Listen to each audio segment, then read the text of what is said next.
Bonjour chers frères et sœurs de l'église de l'île Jésus. Aujourd'hui nous sommes le vendredi 11 décembre 2020 et c'est la capsule numéro 9. Hier nous avons regardé ensemble les 3 premiers chants du serviteur que nous retrouvons dans le livre d'Ésaïe. Aujourd'hui j'aimerais lire le 4e chant du serviteur, certainement le plus connu. Le passage débute au chapitre 52 verset 13 jusqu'à la fin du chapitre 53.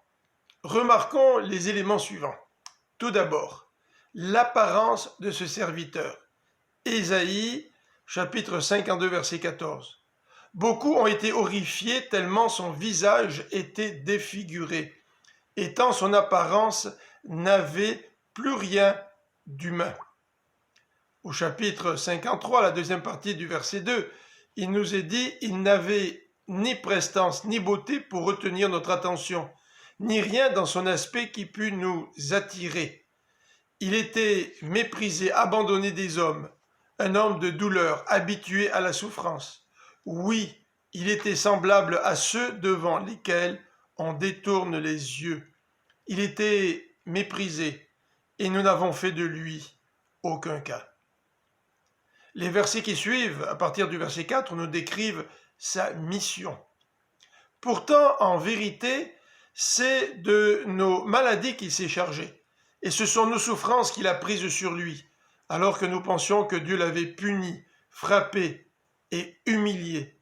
Mais c'est pour nos péchés qu'il a été percé, c'est pour nos fautes qu'il a été brisé. Le châtiment qui nous donne la paix est retombé sur lui, et c'est par ses blessures que nous sommes guéris. Nous étions tous errants, pareils à des brebis.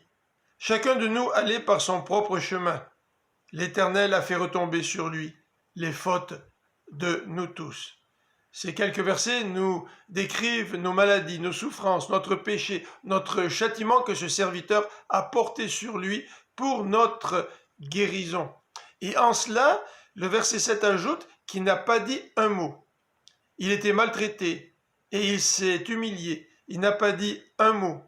Semblable à un agneau mené à l'abattoir, tout comme la brebis muette devant ceux qui l'attendent, il n'a pas dit un mot. Les versets 8 et 9 nous décrivent sa mort. Il a été arraché à la vie avec violence, suite à un jugement. Et qui parmi les gens de sa génération s'est soucié de son sort lorsqu'on l'a retranché du pays des vivants ? Il a été frappé à mort à cause des péchés que mon peuple a commis. On a mis son tombeau avec celui des criminels et son sépulcre avec celui des riches, alors qu'il n'avait pas commis d'acte de violence et que jamais ses lèvres n'avaient produit la tromperie. Le passage se termine par une description de la portée de son sacrifice et la dernière partie du verset 12 répète ce qui a déjà été dit. Il a pris sur lui les fautes d'un grand nombre, il a intercédé en faveur des coupables.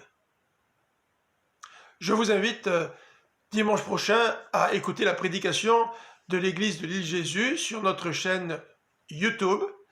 Et en attendant, je vous souhaite une bonne fin de semaine et que la paix de Dieu soit sur vous. À bientôt.